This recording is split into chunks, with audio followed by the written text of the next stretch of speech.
bound for Europe, but went down off Tartus. More and more Lebanese, Syrians and Palestinians are risking their lives to flee Lebanon, where an economic collapse has really plunged many people into extreme poverty. Zaina Khodr now reports. Wissam is in shock. Her son's family was on the boat that sunk off the Syrian coast on Thursday. They have buried 9-year-old May and 6-year-old Maya. But their 2 brothers and mother are still missing.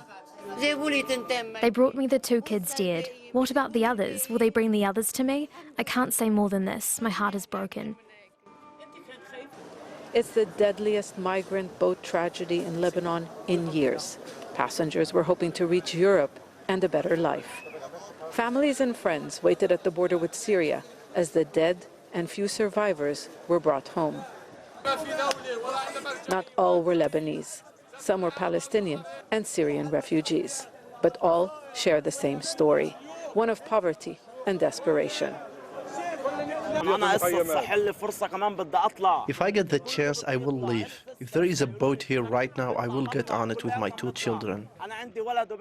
Lebanon's economy began to spiral 3 years ago. The political elite, blamed for decades of mismanagement and corruption, have still not agreed on a recovery plan. Poverty is what pushed Wissam to sell a property and his house to go on the boat. And then he lost his wife and children. Our government doesn't care about the people and their living conditions. Just a few months ago, a migrant boat sank while being pursued by the Lebanese Navy. Dozens of people drowned. Many of them are still missing. Wissam risked everything, knowing that there was a 70% chance the boat would sink. That's how desperate he was. Many of those who attempt the journey are from the impoverished north, which has been neglected by successive governments. Despite the dangers, migrants continue to leave from the shores of northern Lebanon. The United Nations says the number of people who departed or tried to has nearly tripled since 2020. It says so far this year, the number is nearly 3,500.